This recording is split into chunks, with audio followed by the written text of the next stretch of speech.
the total around 6 years of IT industry experience. In that, 4 years as in Azure DevOps. Coming to my roles and responsibilities, I worked for the previous earlier organization in Credence. Before that, I worked for HCL company.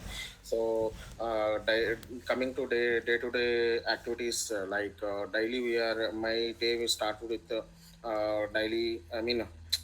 My day started with. Connected with the dev team and QA team for any build and release issues we came. So I can contact with them and we can resolve that build and release issues. And we are following the agile methodologies and we are following the sprint for every 15 days. Every 2 weeks for a sprint. And coming to build and release issues. We are working on the pipelines, CI/CD pipelines. If any new feature is came from the client, so I am the responsible for taking. I am responsible for working on that, adding new feature to the pipelines. And if any new infrastructure is came from clients, so I am the taking responsibility for creating infrastructure by using the Terraform. These are the day-to-day activities in organizational area I'm working. Okay, in terms of DevOps, which tool you are using? In Azure DevOps. Azure Yep. DevOps. Yes, the build pipeline and release pipelines I'm working on. Could you please explain how initially, suppose the setup is not there, you have to create a end-to-end setup. How will do that? For end-to-end setup, first of all, we have to take the source code from the Git or GitHub. You can dev portal. We have to enable. Code will be pulling into the local repos in Azure repositories. So after that, we have to create the pipeline for the build pipeline. Build pipeline is it's like in we are adding each and every stages like build, test, and deploy and push artifacts in that pipeline. So once the build is created, it can be pushed into artifacts. From there, uh, we can create that release pipeline from the artifacts. So in release pipeline, we have to deploy into the respected environment. Like it's like a dev environment, we can deploy into dev, or it's like a QA, can deploy into the QA, and production you can deploy into the production. For production, I have the access for the EOT. So in production, they create the approvals, manual approval for deploying the build. Yeah. What are the authentication process we need to enable? Authentication process means authentication. Authentication. Uh, Approvals we can take in from the higher authority. That is the authentication. For example, you are connecting with Git, some different environment, right? Suppose Yes. Azure Cloud and then Git. Git is Yes. also the separate environment. Then how you Mhm. are integrating with the how you are applying or how will provide the authentication and authorization to interact with Git. We can provide the URL for the repositories. Git URL and username and password. You can integrate it in the pipeline. For everybody, you are doing the same process. Those who are your Uh, team member. mm, Authentication is for code. For code, we are using the authentication for the, yeah. Okay, for example, the new features is coming, right? Yes. The client raise a request to enable the new features, but your developer push the code after modifying or after develop the new features, then Okay. code push to your feature branch. Yes. Once your code is pushed into the feature branch, what would be the next process? Can you explain? code will be pushed to the future branch. After that, we can merge that future branch code into the main branch. Main branch is the main is the updated branch, so we can merge that code into the main branch. Once any merge conflicts there, we can responsible take.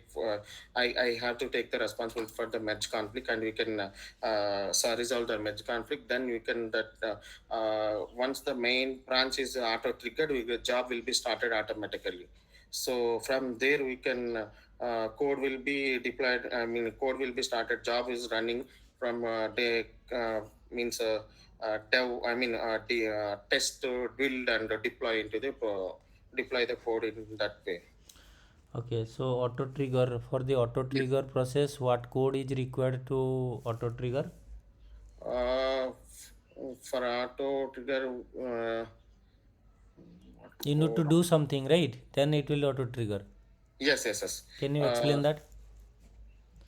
Auto trigger, we can enable that GitHub job will be created. Hmm, auto trigger. Oh, shit.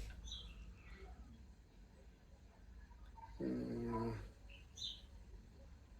for auto So trigger. have you ever written any config YML file? Config, yeah, configuration, yes, then. So what are the steps we need to define there? Steps is YAML file steps task. We can enable the task and the stages and steps means first step is uh, code will be taken from the repositories. Next step is the build step, build and deploy steps. We can enable into the YAML file.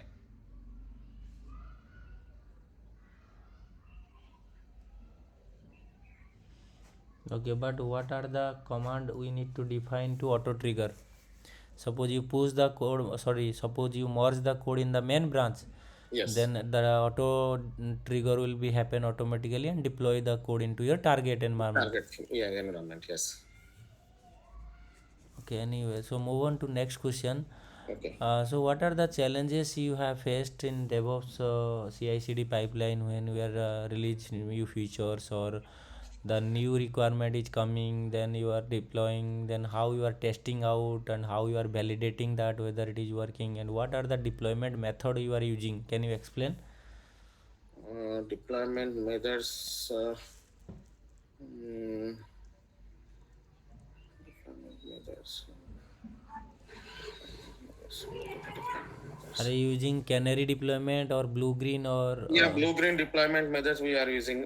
In blue green deployment, we are taking some previous version. I mean, previous build will be run on the blue and the green. In green servers, we are deploying the latest version.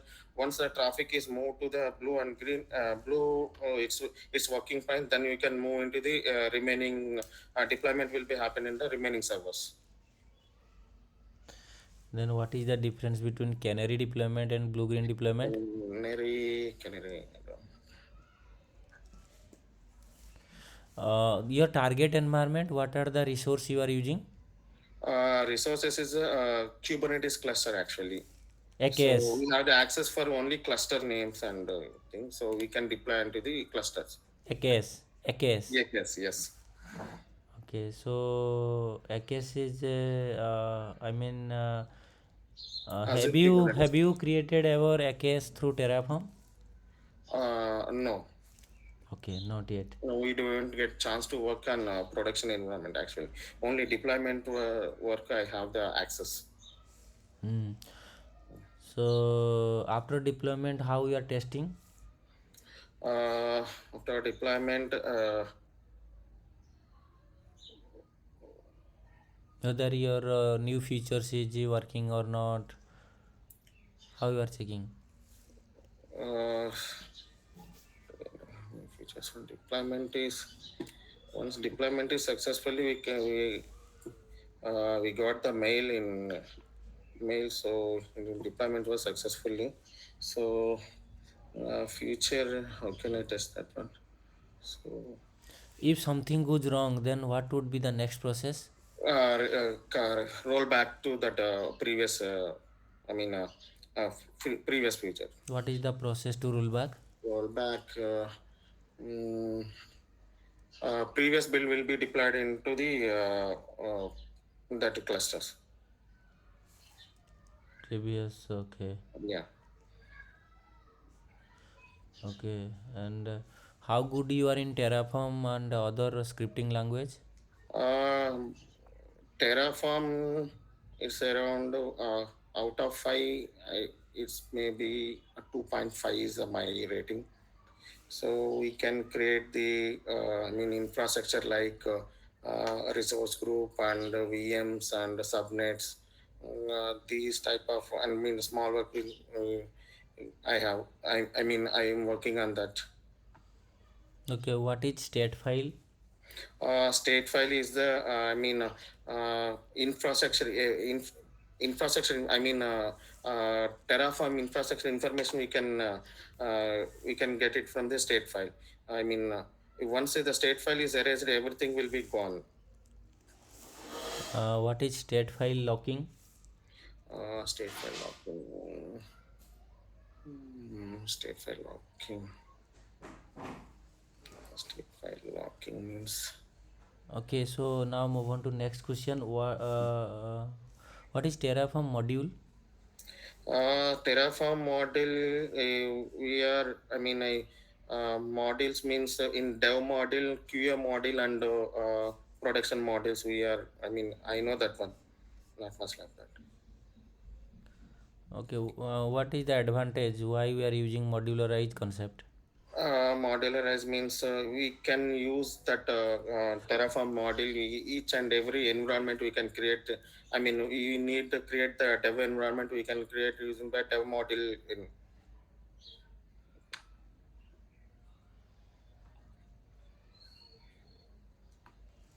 Okay,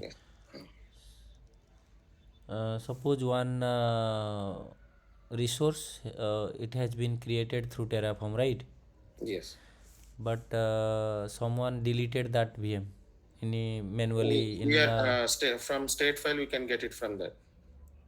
how to restore that? Restore means I Terraform mean re-provision. How will re-provision that instance? reprovision. Terraform reinit. Sorry, plan, apply, delete, and reinit. Oh. Okay. Anyway, what are the activity or what are the daily day to daily task which you are involved and last 6 months, what are the new tasks you have taken the ownership and how did you do that and what are the challenges? If there was a challenges, then how it was overcome by you? Can you explain? Recently, I'm creating the Azure container registry and deployment in one Java application into the cluster.